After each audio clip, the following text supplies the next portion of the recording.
Okay, good morning all. Welcome to today's webinar, all about the essential guide, the Sustainability Engagement Masterclass today. Really happy to see you all here. I hope your week's going well so far.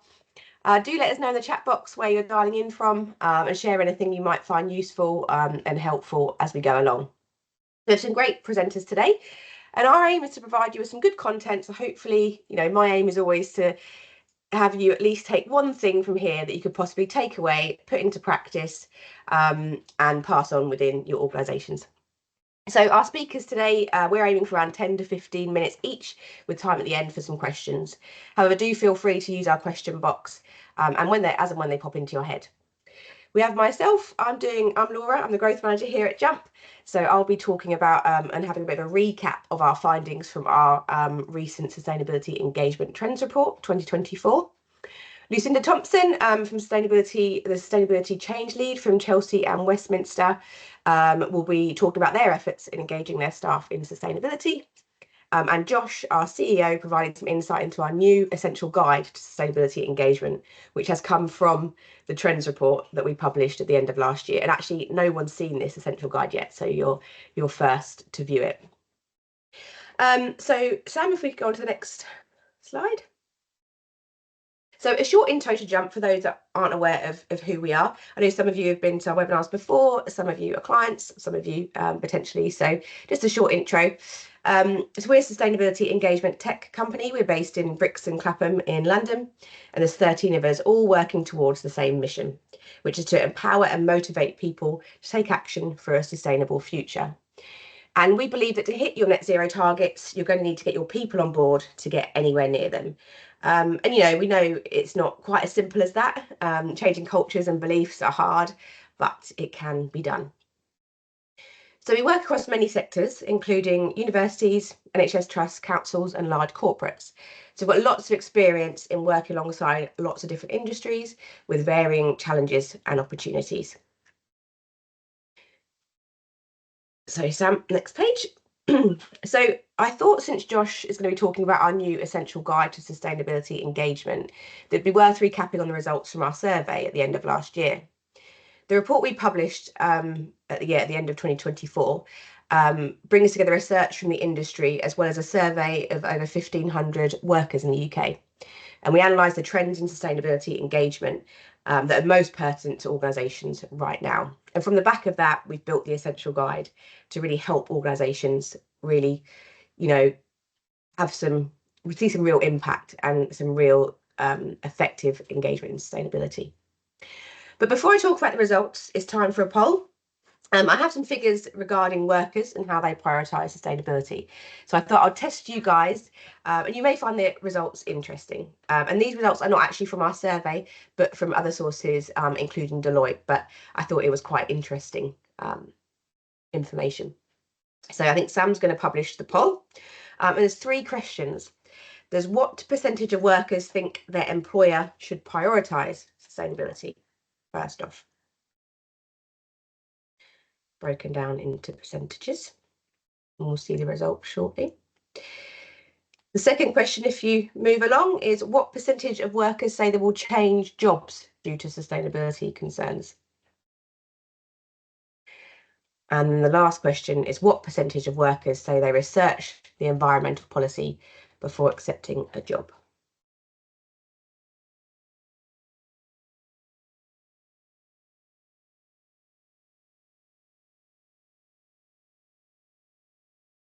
Will we see the results on screen, Sam?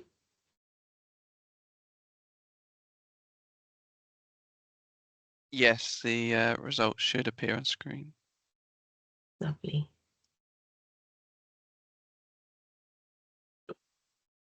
Are you able to see them currently? No. If you do you need to complete the poll yourself first? Oh, do I? Ooh. I think maybe, yeah. Pressure. I don't want to see my answers because I know them. No, they won't see your answers. They'll just see the percentage. I was holding everyone up there. Okay, so the first question, what percentage of workers think the employee should prioritise sustainability? And the largest percentage is 50 to 74%. Okay, interesting. The next question, most people say They'll change jobs due to sustainability concerns, up to 49%.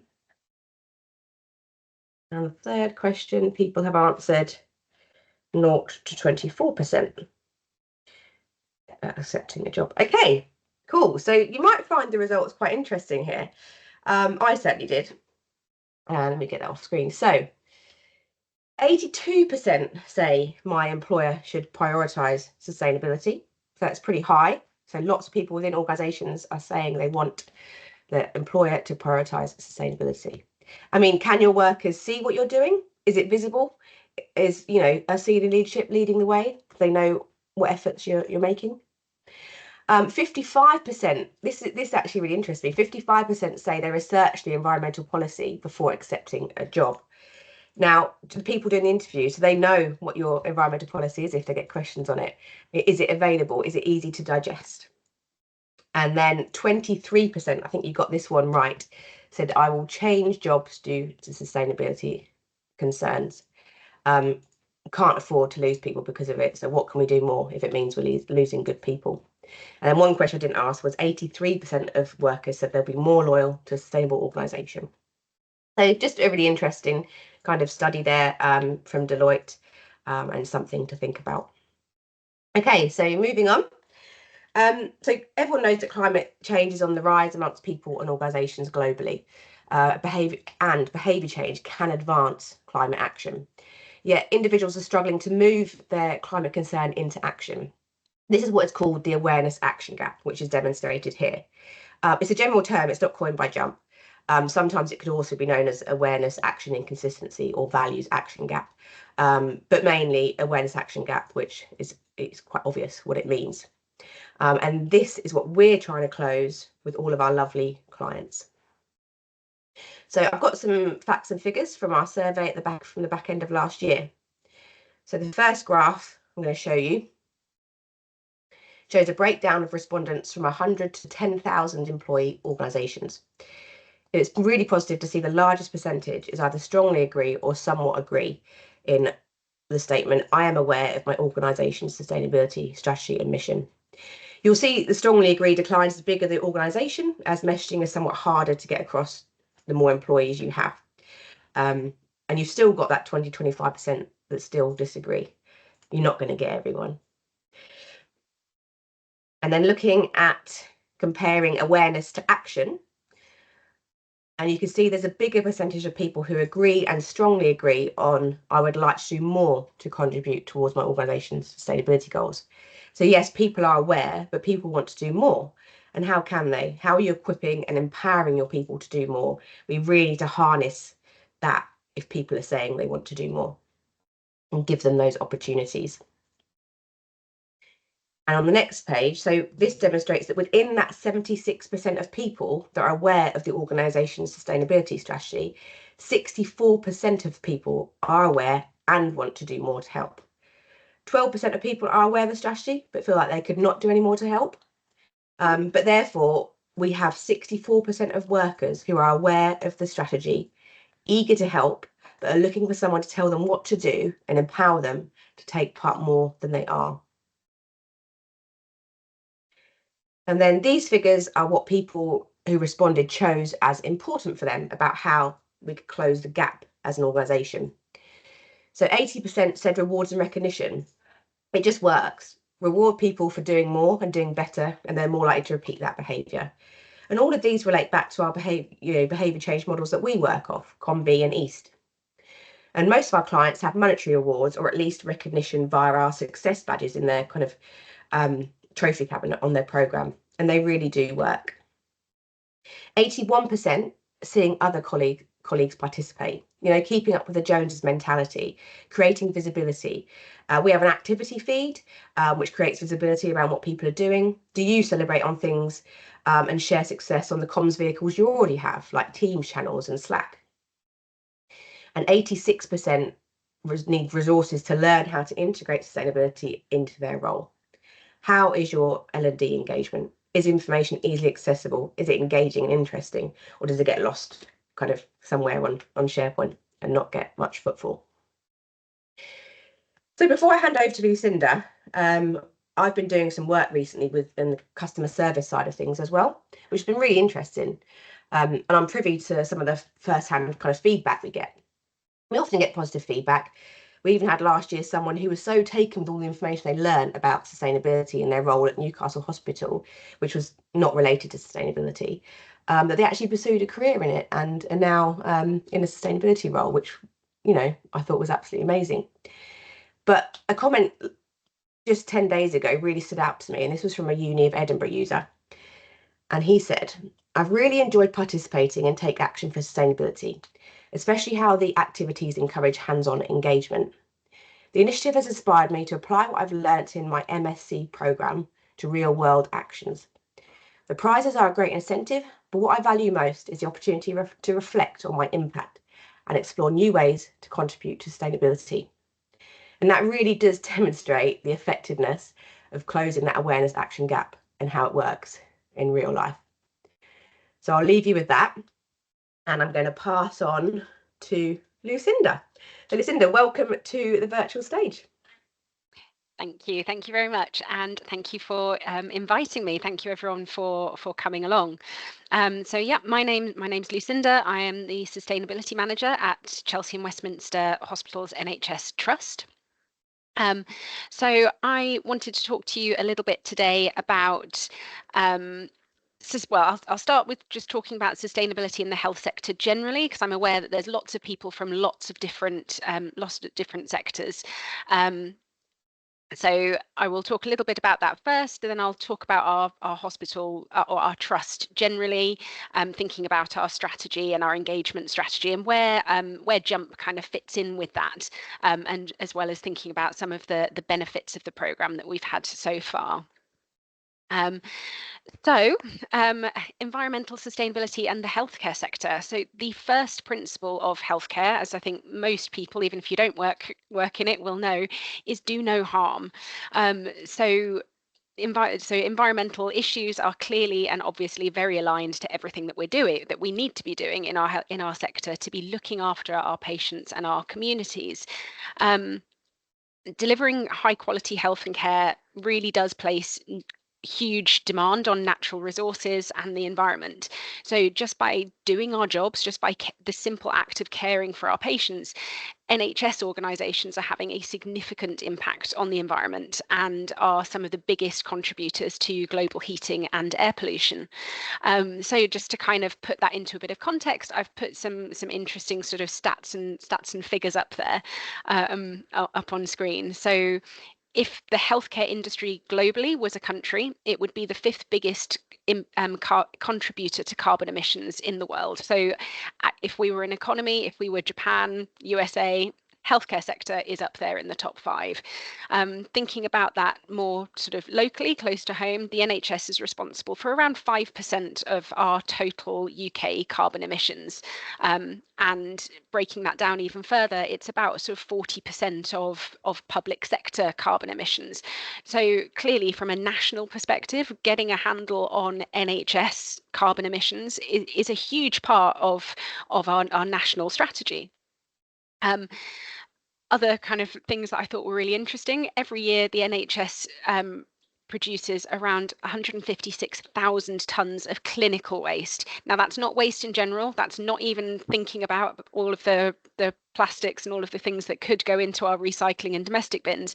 Just on clinical waste, that's 400 loaded jumbo jets full of clinical waste. And as we all know, the way that you segregate that waste can make a massive difference into our emissions. Furthermore, so there's the clinical side, and then there's our estate, the NHS estate across the board. Some of it's old, some of it's not really fit for purpose anymore. So the estate itself also contributes a further sort of 15% within everything that we're looking at. So when we're talking about sustainability in healthcare, it covers everything from our buildings, our energy, our waste, our medicines, our patients, our travel. The scope is enormous. It's huge. So moving on, next slide, please. So in 2022, the NHS became the first health system in the world to embed net zero in legislation through the Health and Care Act. So this places a duty on all NHS trusts in England were to consider emissions within their targets and within their emissions. The most immediate target for us is that for the emissions that we control directly, to aim to be net zero by 2040, with an ambition to reach an 80% reduction within 5 to 10 years. Now, Chelsea and Westminster is one trust within that NHS system. So we comprise of 2 large main hospital sites, and then we've got 6 satellite clinics sort of spread out across inner and outer London as well. And in order to meet those targets and to try and drive things forward, we do have a green strategy. We have a plan to get there. We have a sustainability manager trying to oversee all of those different areas. Next slide, please. So our green plan. So as I said, all trusts have to have a green plan, a green strategy that aligns us to that national strategy and those national targets. It's our local commitment to those legislative duties. Our green plan was published in 2021 as a response to the Health and Social Care Act, and includes our green pledge. So the way that we operate today must meet the needs of the present, but building on a cleaner environment for future generations. So in other words, the patients that we're looking after and we're treating, we can't just be thinking about that one person in front of us anymore. We need to be thinking about our local communities. We need to be thinking about the patients that might be coming to us in 5 years, 10 years, and how we're operating today. How is that affecting those people? If the way that we are operating is detrimental to the environment, it's increasing the pollution, it's increasing the carbon emissions and everything that goes with that, our patients become sicker, they need us more. So it's imperative that we're thinking about that long-term strategy. Now, NHS England has very recently, in the last month or so, asked all trusts to refresh that green plan. So we're in the process of kind of rewriting, updating, and refreshing what we've been doing over the last few years. And something that I think is really interesting and really pertinent thinking about JUMP is that the refresh guidance that states very clearly the transition to a net zero NHS will be driven by its people.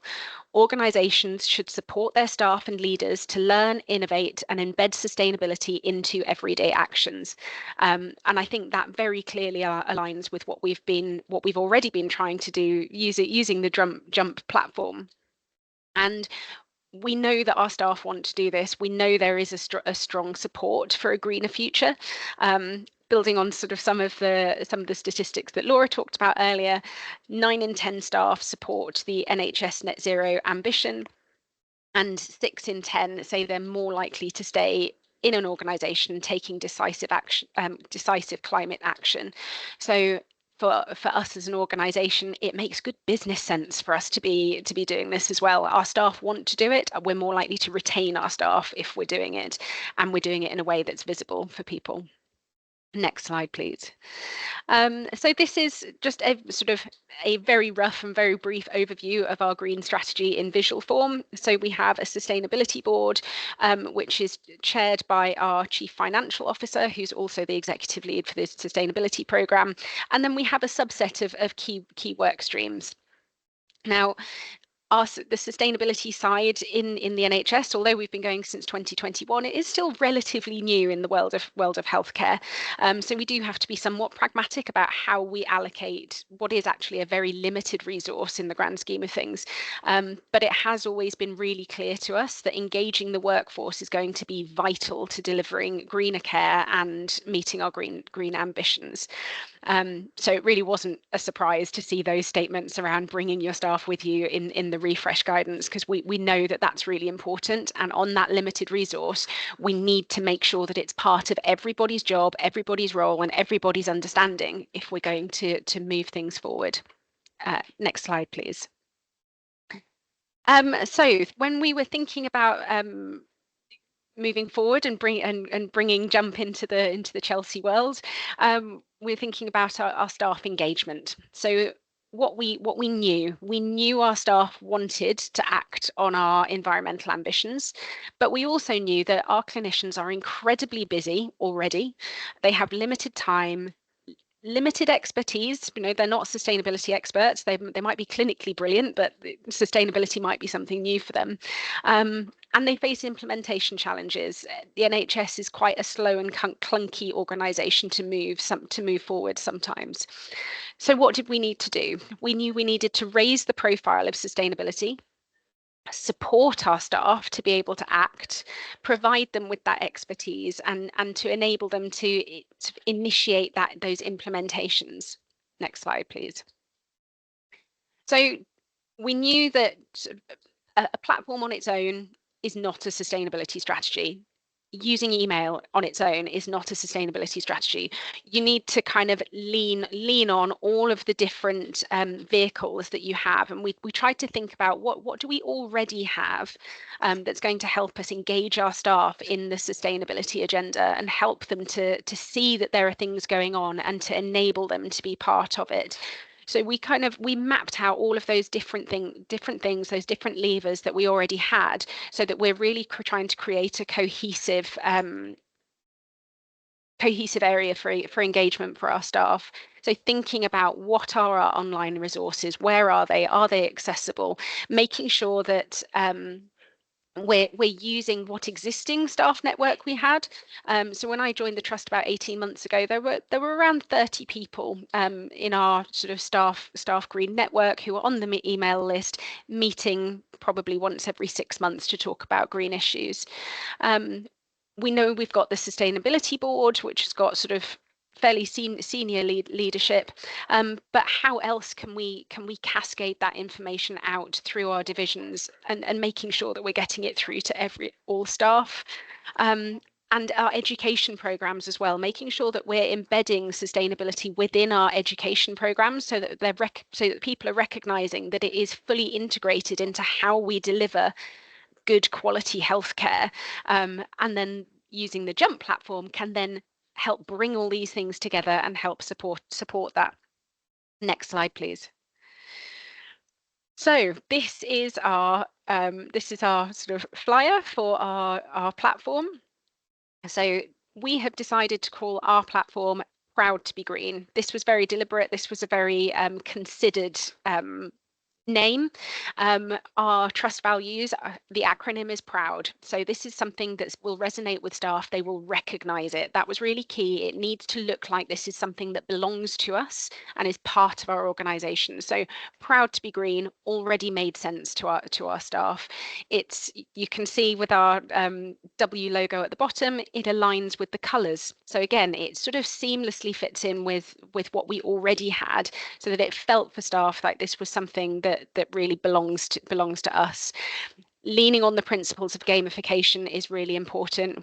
We've all got friends and family who are semi-addicted to Duolingo. This uses a lot of the same ideas.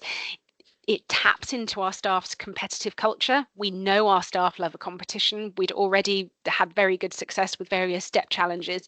So having something that tapped into that competitive edge, we knew would be important, and that rewarding good behavior. So the fact that we have got those vouchers that people can win every month, when I'm out and about talking to people and trying to get them involved, that really helps to get them signed up in the first place. And then once they're using the platform, that keeps them involved and engaged. Next slide, please. Having a staff-facing communication tool we felt was also really important, because it demonstrates trust commitment to sustainability and shows that it is up there on the priority list. In healthcare, obviously, we have some very pressing priorities and competing priorities. So trying to keep sustainability on the agenda in such a public way is really helpful. As I've mentioned, the use of that of the name Proud to be Green has been really helpful, because we can then use that as a tagline to cover all of our sustainability initiatives. So rather than staff kind of not really knowing about things are happening in silo all over the place, by bringing it underneath that banner and that heading, people start to recognize it. You're drip feeding constantly that sustainability message and saying, look, there are lots of things going on and it's part of a program. They're all connected. It's not little random things going on. It also kind of helps to make sure that all of our resources then point back to each other. So if we've got a really great project going on somewhere in the trust, we can add that in and start and make it a part of our Proud to be Green platform.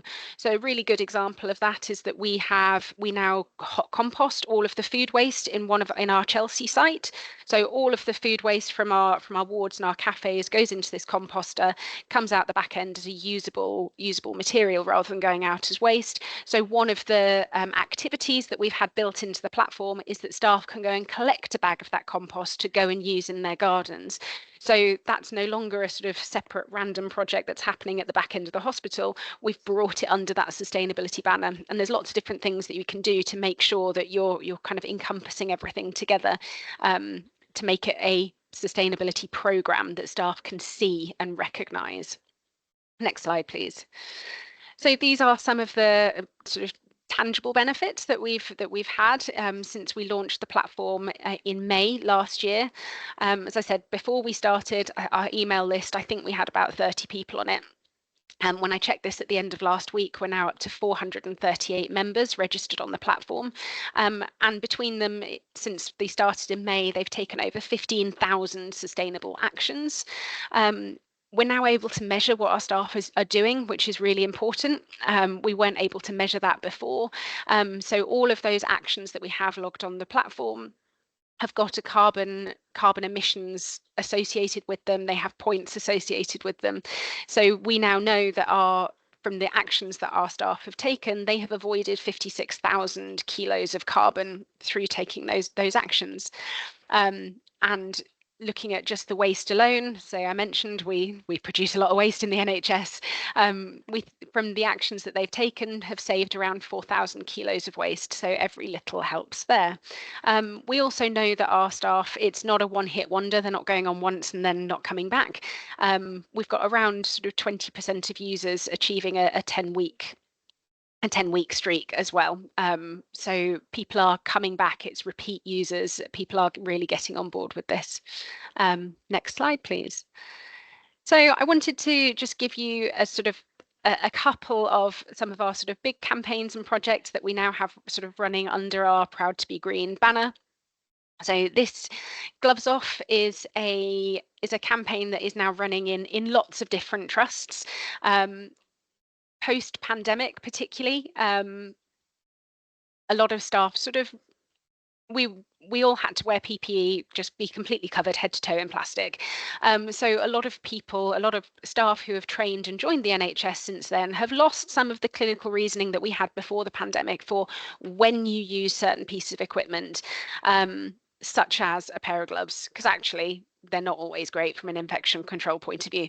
So this was a project that we've taken on jointly with our infection control colleagues to try and reduce the amount of surgical gloves that are used across the trust, to try and reduce the impact of that.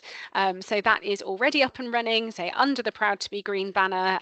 It's an ongoing campaign, so we will see how that goes over the next year. Next slide, please.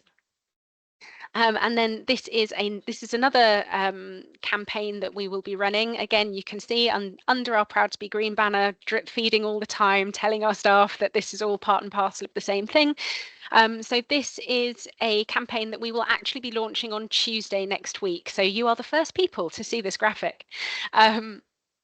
Our trust on its own, each of our main hospital sites produces the equivalent amount of waste to a herd of 21 elephants. So we have created this campaign to coincide with Global Recycling Day, which is Tuesday next week. To try and help our staff to think about the waste that we're producing. Do we need to produce it in the first place? What can we look at in terms of our products and the packaging that things are coming in? Do things need to be single use? What can we use? Can we switch to reusable? And how do we segregate our waste? Putting things in the right bin makes such a difference in healthcare. It really does. You have to put the right thing in the right bin. Some things do need to be treated in a certain way with healthcare waste, but making sure you're not putting things too high up the chain makes a massive difference. So this is our next campaign under our Proud to be Green banner, and as I said, it does link in with the activities that we have within the platform around waste. We've got a whole section on that, so staff can be engaging with this, earning prizes. Everything points back to itself, so if they go onto the intranet for this, they find the Proud to be Green app. It's linked in with our Trust intranet pages, so they can get onto it on their staff computers as well as on their mobile phones.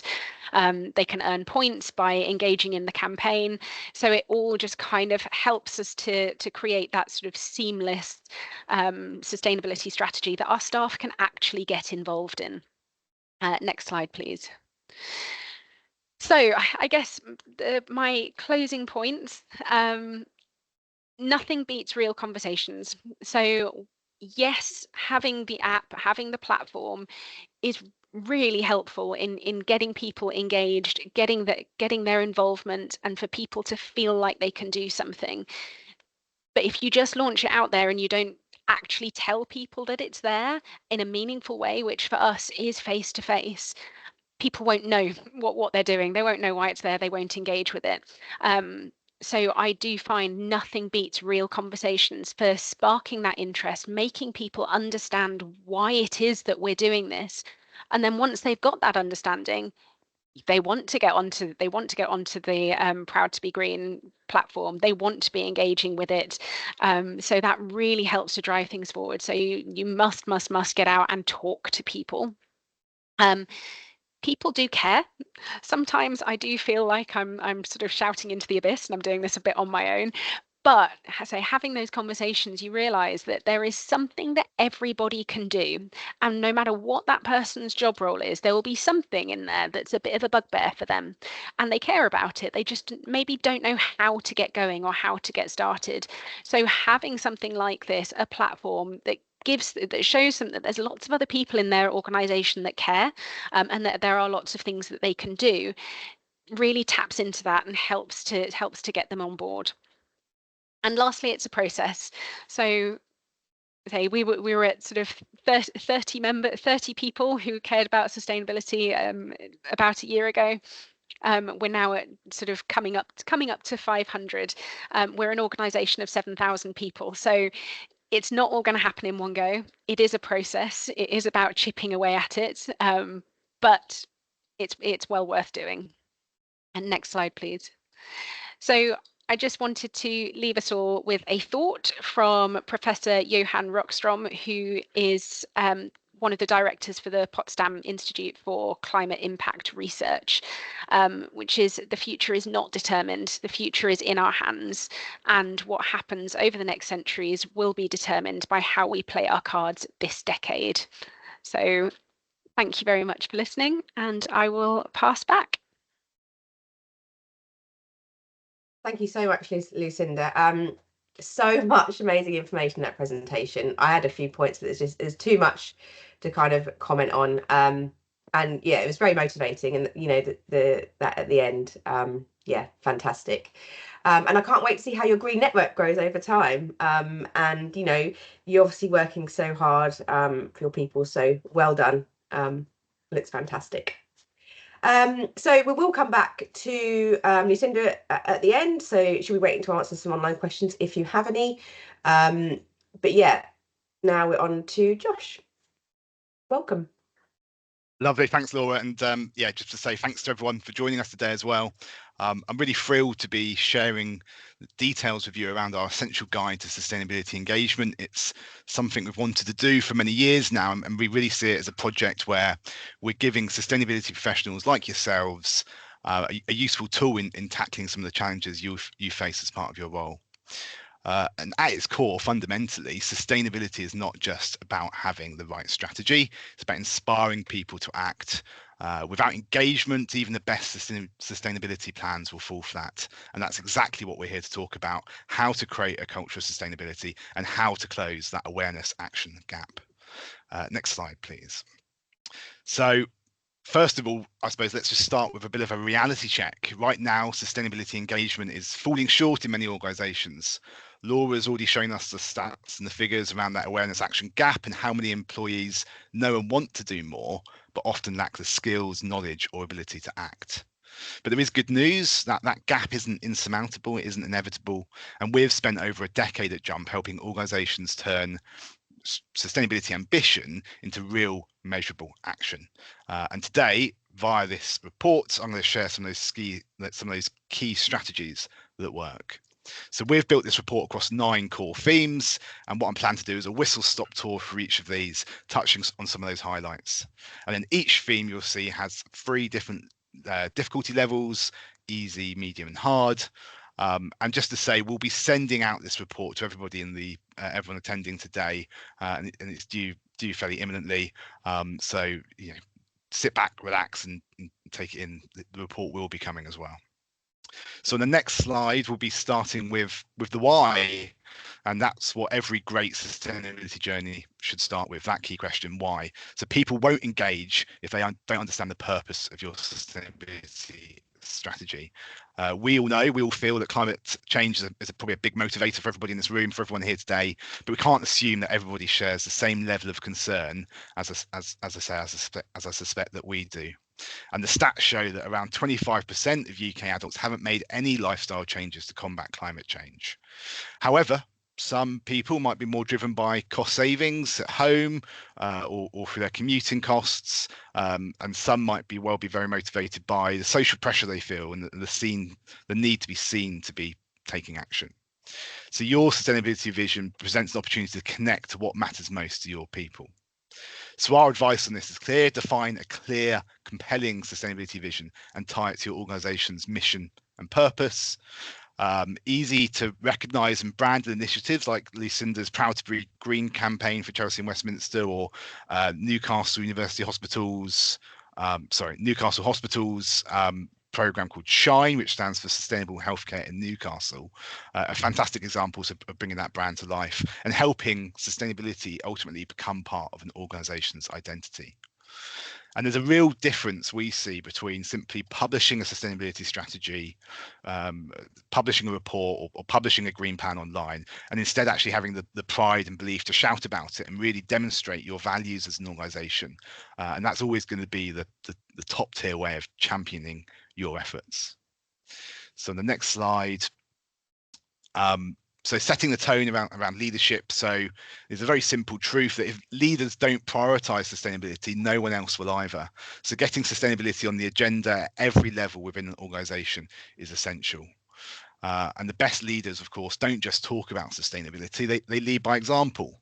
And as we're all sustainability leaders in our respective organizations, we know that getting sustainability on the agenda is our first and one of the biggest challenges. From there, once you've achieved that, embedding that sustainability into leadership training is also really essential. But also leadership alone isn't enough, and the data says that employees trust their peers more than they trust their CEO, and that's why sustainability champions at all levels are critical. And I think it's important we all think about the green champions we have, those enthusiastic individuals we have at our organisations who are really pushing forward this agenda at a grassroots level. Are they equipped with the right training and support to drive that change, and is there anything else that you can be doing to help them? And then next slide, turning awareness into action. I mean, that's a real crucial part. And it's difficult. And let's be honest, most workplace messages get lost in noise. If sustainability communication isn't clear, engaging, and repeated often, it just doesn't stick. And effective sustainability communication is about storytelling, not just statistics. It's about making sustainability personal and relevant to each employee. And just as importantly, it needs to be multi-channel. It needs to be emails, intranet, events, instant messaging, and even casual team discussions. Now, one of the most powerful tools that we've seen work really effectively is video. A short, well-made video showcasing employee success stories or sustainability wins can be far more engaging than any written report. And then thinking about education on the next slide. So we know from the data that most employees want to be part of the solution. They just don't always know how.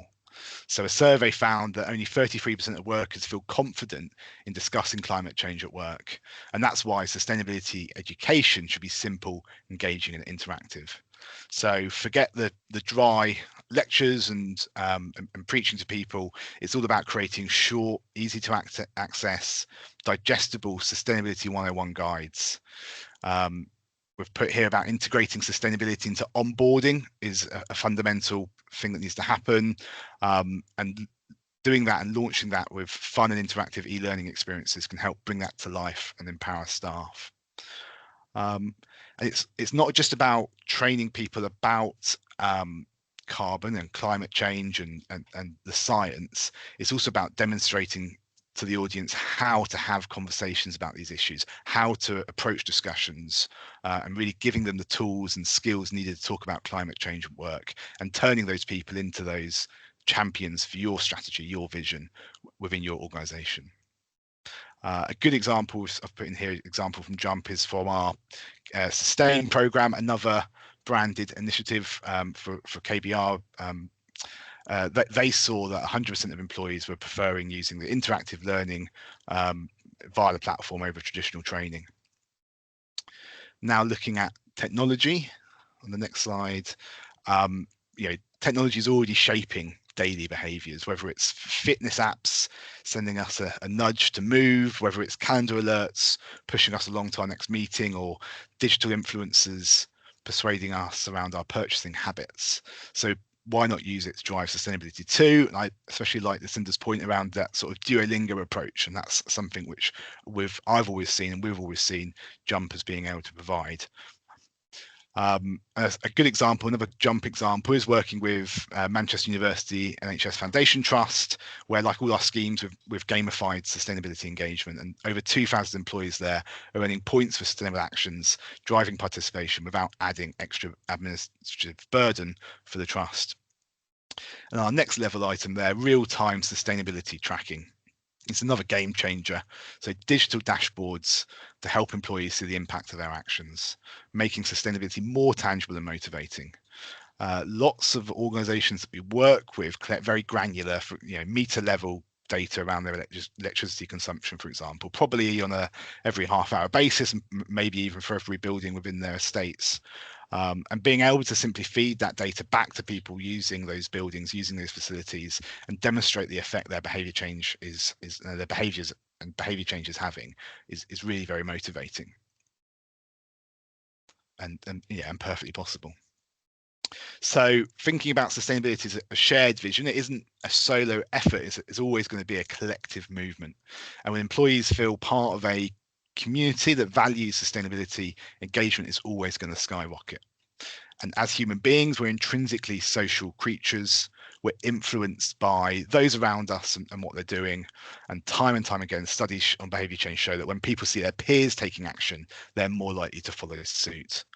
And another Jump example from Durham University, the My Green Space, another branded initiative. It's encouraging friendly competition between departments and colleges, fostering and nurturing a shared sense of responsibility.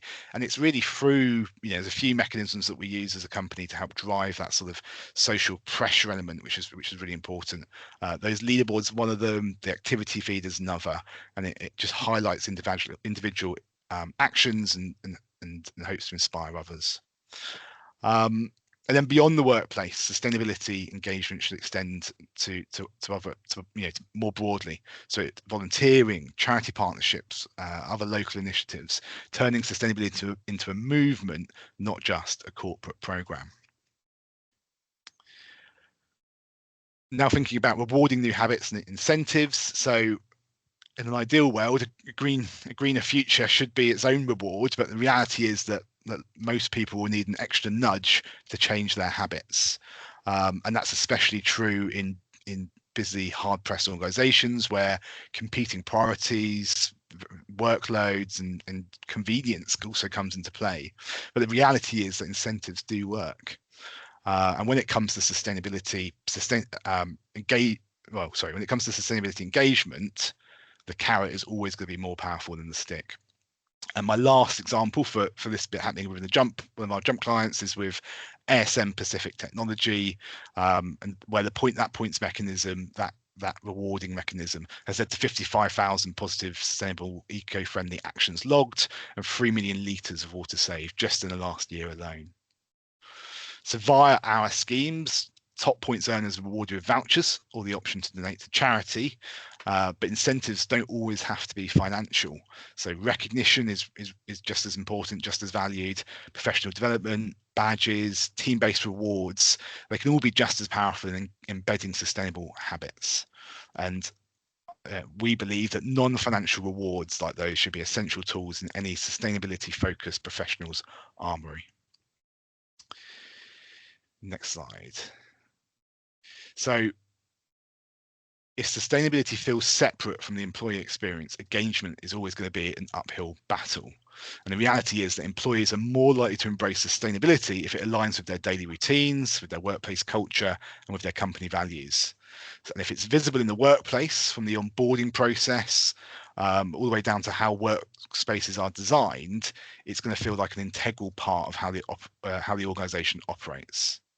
And just to touch on that workspace design, so it's also really vital from a behavior change perspective, giving colleagues the capability to engage in behaviors and the cornerstone to influencing them. So measures like having no secure cycle storage, no proper recycling receptacles, and a lack of veggie options in the cafeteria will mean influencing those behaviors is always not going to work. It's always going to fall flat. And those basics are needed first before then trying to influence behaviors. And of course, big challenge is remote and hybrid workforce, remote and hybrid colleagues. People are harder to reach without those physical reminders, by being all in one place, all in one office.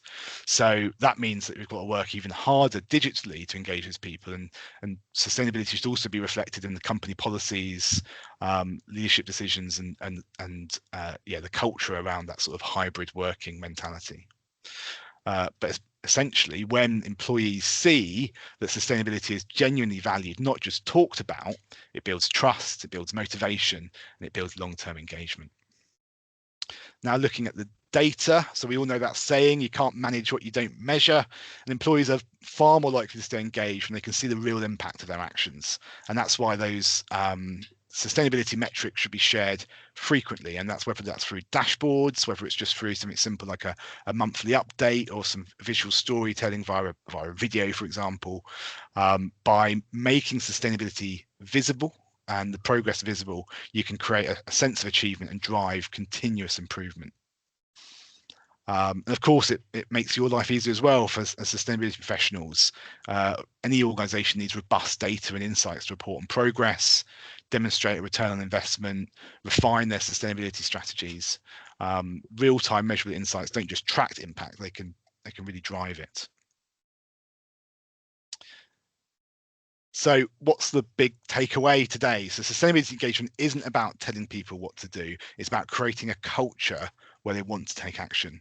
It's about making sustainability relevant, rewarding, and visible. And most importantly, it's about embedding it into every part of your organization. And at Jump, we've seen firsthand how powerful engagement can be. We've helped organizations reduce carbon emissions, cut waste, and most importantly, change mindsets and behaviors. So if you're looking to overcome engagement challenges and drive meaningful change, reach out, let's talk. We'd love to help you make sustainability a success in your organization. Thank you very much for your time. And as Sam, I think, has just put in the comment, we'll be sending out that full guide of all the details, including all the details captured on these slides, plus more. And that'll be in your inboxes soon. Thank you very much. Back to you, Laura. Cool, thanks, Josh. Yeah, and that's the first I've seen of some of that information. Lots of great stuff, and that's just part of our essential guide. There's lots more information there to support you within your own organisation. So I look forward to sending all that out to you.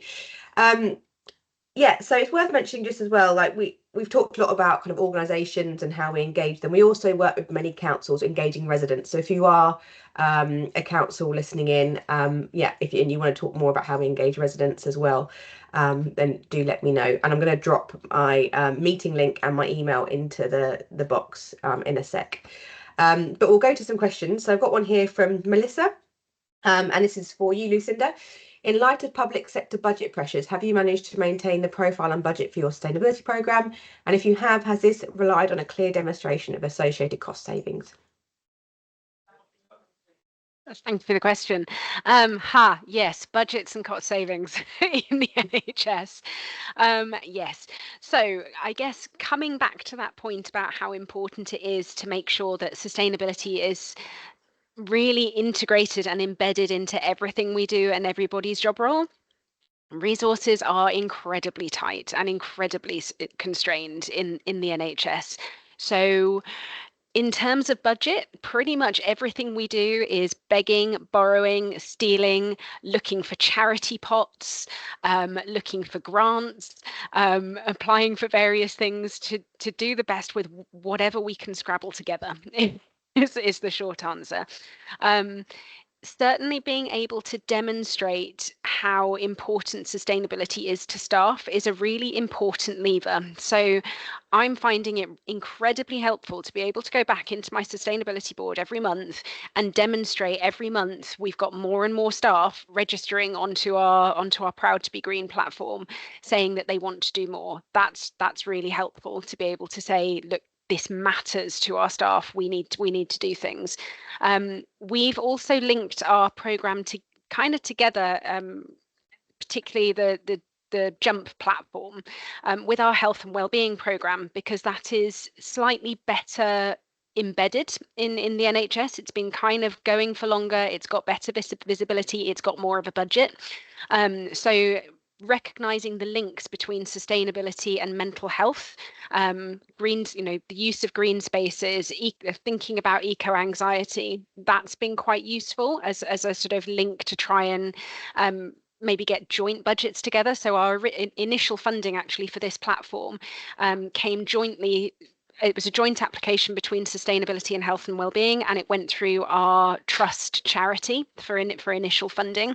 And then we've been able to lean quite heavily on the data, the statistics that we're getting out of it. As Josh was saying, if you can't measure it, you can't manage it. So being able to say we've got this many staff who've done this many actions, this could translate into this many saved sick days, is really helpful to being able to build those business cases and get the resources in. Does that sort of answer the question? I think I started going off on tangents. That was really good, Lucinda. And something else to mention on that as well. Part of our proposals to organisations includes an estimated return on investment kind of document, which we built this return investment calculator. It was built and endorsed by Northumbria University. So we also provide that as part of our proposals to make sure you can tick that box for the kind of financial heads within the stakeholders. Any more questions on that? Let us know. But definitely, if you can get kind of wellbeing involved, wellbeing is intrinsically linked to sustainability, and people are already quite engaged in it, so it can really support sustainability programs as well. Another question here for you from Dan Reeves. Do surgeons in the NHS get guidance on sustainability and materials they use in surgery? I recently asked my surgeon about the type of plastic leaching and microplastics for my own upcoming relatively minor surgery, good to hear, which he answered, but wasn't expecting. Patients can definitely raise sustainability as customers in the NHS. Yeah, so more and more kind of different factions and colleges are starting to release sustainability guidance. So there is a greener surgery guidance. There is a green, and the College of Anaesthetists, I think, has recently released some guidance, particularly around sort of anaesthetic gases. There's a green ED program. So there are kind of background things that are happening within each of the different colleges, which is sort of starting to sort of leach in and starting to be talked about at different in different levels. It's now being taught in university programs as well. So sustainability is being taught to our new doctors. It is embedded in all the AHP programs. It is in all the nursing programs. So the new staff that are coming through are certainly probably better informed about it maybe than some of the older staff, but hopefully that kind of dual approach, that we've got the new ones coming through who've been taught it, who are asking those questions when they start, when they're wanting to do their projects, when they're wanting to improve their services, but then also having that support from sort of a college level and at sort of where all our clinical staff are registered, whether that's the HCPC or say in those clinical colleges for the doctors. If you're kind of they're being pressed at both ends, so hopefully the message is getting through and people are starting to recognize what is going on. I mentioned in my talk, it can be very difficult to change things in the NHS. It's quite a slow moving process. It kind of has to be, you know, clinical safety is going to be absolutely paramount, but it can make people a little bit risk averse. You've really got to test things and make sure that things are fit for purpose before it can come into that clinical space. So finding people who are kind of able to test, able to take educated risks on sensible product switches as well, so that then there are case studies which can then be moved across into different trusts. Every trust operates kind of as its own little business and is actually separate. So when people say the NHS, they think we're one big thing, and we're not. So what's happening at Chelsea, we might be able to take ideas from UCH or from Imperial, because they will have done it separately. So what we're trying to do actually sort of across the NHS, it's amongst sustainability leads, is to forge those links so that if one trust has done a project in switching a particular product, then we can kind of take that case study and embed it more easily into our own trust. Chelsea's actually part of, it's called, oh, sorry, I'm waffling now, the Sustainable Healthcare Alliance. We've teamed up with 5 other trusts across the country to look at single-use products, and particularly looking at trying to get rid of single-use plastics, so that each trust can concentrate on a particular item, get that case study, and then we can all take the learning and sort of amplify what we're doing, rather than every trust working on the same thing at the same time separately, which is so frustrating in sustainability. We all seem to be wasting our time doing the same things separately, rather than drawing on those on that expertise from elsewhere. So we're all trying to work on slightly different things so that we can all be then just get them all across all the different trusts. That's fab and such a good idea. And you can share these case studies on your programme and celebrate them with your green network people. Exactly, yes. And we've got time for this question. It's again for you, Lucinda. Sorry. All right. No, it's great. You talked about the importance of sharing the sustainability message and vision in person, and that is the best approach to get in front of colleagues. What would you recommend for remote businesses that don't have physical premises and don't see each other in person as BAU? Oh, that is challenging.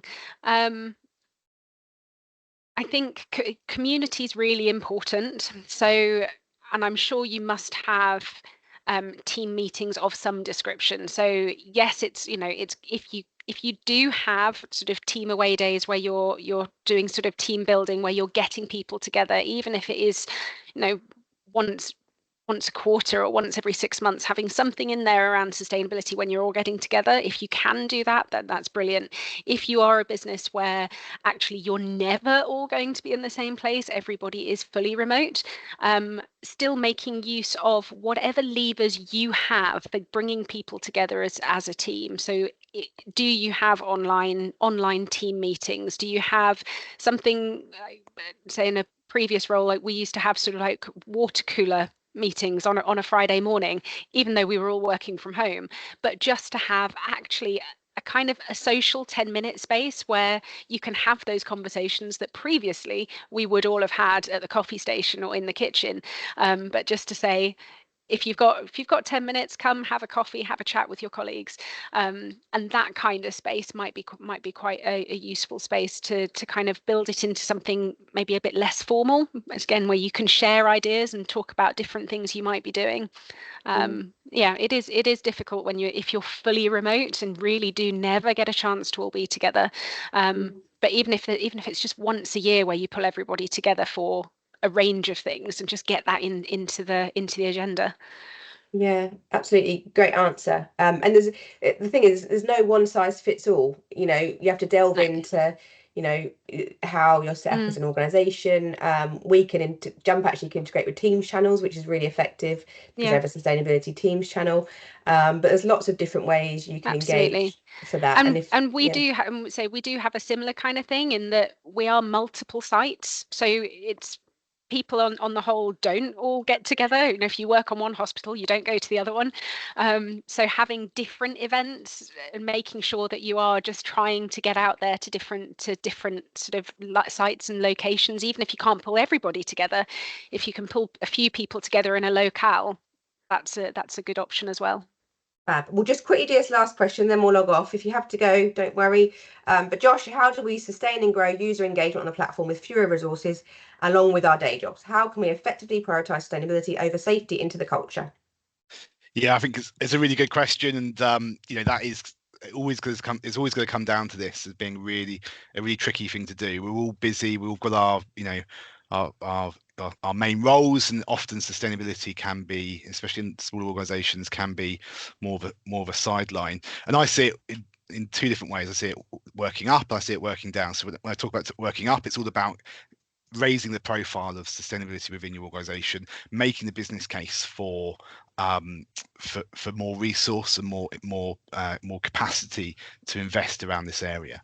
So you can say to senior leaders, this is what we need to be doing, this is the regulatory compliance that we need to be doing in order to be meeting our obligations. With what's the trajectory at the moment? Are we going to hit that 2040 or 2030 sustainability target? If not, we need to be doing more about it and getting more resource and spend into it. And tied to that, sustainability can often be a cost-cutting initiative as well. Lots of the things which Lucinda will be doing in Chelsea and Westminster will be saving trust money. So there is always going to be a business case, not just a carbon case, but a financial business case as well. And then also thinking about more grassroots level, fostering, trying to foster a sense of community around sustainability within your organisation. I know that's difficult alongside your main role, but there's ways of doing that which helps break out. So if you're creating a core group of committed sustainability individuals who are happy to put in a few hours every week as part, alongside their role, then bringing them into a team and letting them help you disseminate information across the organisation. That's always going to be a really powerful tool, which hopefully doesn't then mean that you're spending hours and hours working on sustainability engagement. Cool, thanks, Josh. I've really enjoyed today's webinar. I can't thank you enough, Lucinda. That was a great presentation.